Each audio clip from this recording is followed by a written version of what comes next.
Freeman, Brian Wilson, Mary Catherine Ham, today's newsmakers, and you, the Morning Majority. 105.9 FM. AM 630. WMAL.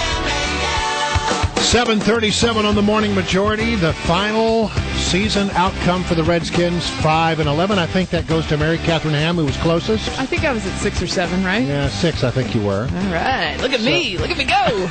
It's time for the Redskins Report, presented by Fork Union Military Academy, and Trevor Matich is here to give us the postmortem on what was, let's just admit it, it was a dismal season. Postmortem. Yeah. That means after, after expiration. Yeah. Something like that, yes. So, yeah, it felt that way, especially the way the season ended. It's just kind of a lousy feeling, isn't it? Went out with a whimper. Yeah. Okay, so I look at what I was looking at the game from the perspective of not whether we can win or lose, but what do we have that we can keep, develop, and do well with in the next season? What we have right now overall is a philosophy that if the Redskins have been using this philosophy for the last decade, the team would be much more competitive right now, and that is they've got younger players in there. There were 12 players drafted by the Redskins in last year's draft. 9 of them made meaningful contributions. A 10th, Jarvis Jenkins, was the best defensive lineman in training camp before he got hurt. He was the second-round pick. Well, this year, they've got 9 picks in the draft unless they do some trading and finagling.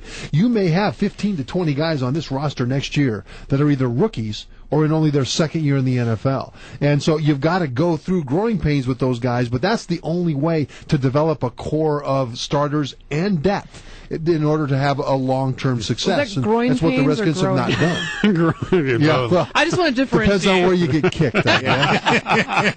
This season felt like a growing pain for many. Yeah, then they felt like they were. But you got Halou and you got Royster, and let's assume Cooley comes back and he's healthy, and we see him again. Trent Williams showed promise, although he was stupid in about halfway through the season and had to sit some of the time out. But I mean, you've got some real talent there. What do you need to sort of marginal talent? Those are marginal players. Oh, they are. They're average. Halou has been great. It's a running back. Players. They are. These are just 5 of the average last players. 6 weeks they had a 100-yard rusher, and that was a rookie every What game were you watching? But you know, Trevor, running backs are a dime a dozen in the NFL these days. I wouldn't waste a draft pick on a running back in the first round. Well, ever. You're right. That when you look at Denver's running backs when Mike Shanahan was at his heyday with the Broncos, most of those guys weren't high draft picks. And by the way, neither's Halou and neither's Royster. But what you're saying, I think, Brian, is on track in that they are pretty good at that position. They do have some good young players. Willie Smith at left tackle, an undrafted rookie this year, has actually been a bit of a revelation as a guy who can give them hope for at least good solid depth, if not another starter next year. And so there are things to build around, but those things to build around are almost all very young or very old. Right. You've got to have a quarterback. London Fletcher. Are they going to draft Yes. 6th pick overall? Yeah. Are they going to draft a quarterback number 1 and number 2? I'm assuming Andrew Luck is going to go number 1 or number 2. That leaves RG3. Right. A Heisman Trophy winner from Baylor, as the person who I'm sure the Redskins would be interested in. Yeah, oh yeah. Are they interested in him, and will he be around in the 6th pick, and how much would they have to give up to get him? I think they should be interested in him. And if he's probably not going to be around with that pick, because there are teams above the Redskins in the draft order who also need a quarterback who would likely grab him. So the Redskins would have to give up players and draft picks in order to move up. Well, who would likely be the best standing quarterback in the sixth pick? Well, Robert Griffin III. You think that's the best? Yeah, because there's nobody else really until you get down to the late first round that I would have a first-round grade on. And so really, Luck will be gone. RG3 is the guy that you would want to get. What you've got to ask yourself, though, is if you have to trade picks to go up to get him, are you better off with RG3 only, or not RG3, another quarterback from somewhere else, and all those guys that you would have had to have given up? And that's what you've got to ask yourself. There's other possibilities, though, and I think one that I think is a great one if RG3 is not there when the Redskins pick would be to keep their draft picks, even trade down and get more picks like they did last year. But look at a free agent like Matt Flynn of Green Bay. He set Green Bay records, threw up for almost 500 yards in their game last week as Aaron Rodgers, their starter, sat out just to rest. But he's the kind of a guy who's not overly physically gifted. He's not like RG3 that way. When you see him physically, he wows you. But he is very smart, very good with the ball, and a proven winner. He went to LSU, won a national championship there, proved that he is reliable, he can stay healthy, he is gritty.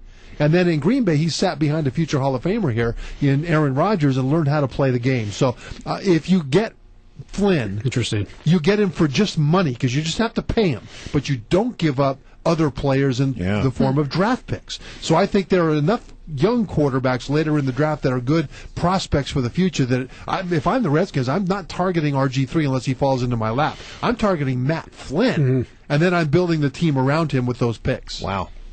The team did not have a meeting yesterday, or at least not with the coaching staff. There was one player, Sean Locklear, who thought that was a little weird and ridiculous, said it was absurd that we didn't meet. He tweeted that out and then later retracted it and said, hey, it's a business, I understand. Is it strange to have an end-of-season meeting without the coaches there? I do believe that Twitter was actually invented by Darwin. Yeah. Just the Isn't it technology awesome? wasn't available, just because it's kind of natural selection for idiocy sometimes, at least momentary idiocy. And, the thing is, most teams, I think, that I've been on, there was a team meeting, the coaches were there, it was very short, thank you very much, here's what we expect, right? Well, Shanahan's never really done that. And so he's just had his post-game speech be sort of the final thing. If you want to meet with him individually, you can. And they did have a meeting. The players were in there. They brought in some Navy SEALs and some other military people, some of our wounded veterans, to talk about concepts that are similar between military and football. And I think that was good because it sends them off with principles into the off season. And the fact that the coach isn't there, for me, I wouldn't feel slighted.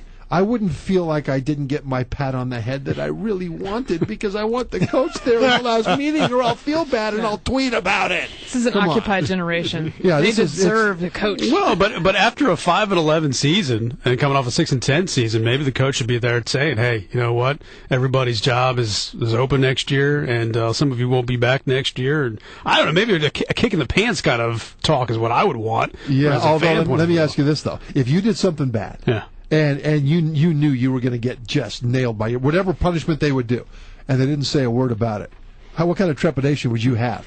It's like you'd probably walk in and say, "Do it now. I don't want to worry about it anymore."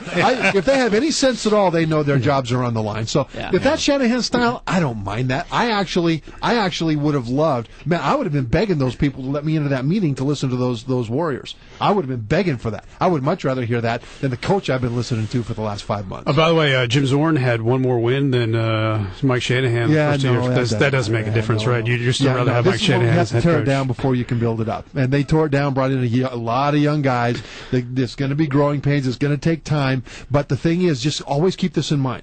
The Redskins will not get better going forward by continuing to do what got them to this point, which is to always bring in high-priced, aging, free agent veterans. Right. They need to build from youth, and that's what they're doing. Trevor, it's been good to have you this Wait, season. we got to have him. Can you do it a couple more weeks for the playoffs? Sure. We can phone it in, right? Woo! Right? If you want me to, I'm here. I do. I'm going to make an executive decision. There you go. How about that? I didn't know you were an executive. All right, I'm in. We good? All right, good. Then I'll thank you more properly later. It's great to be here with you guys. I'm looking forward to being here with you as the Redskins win. All right.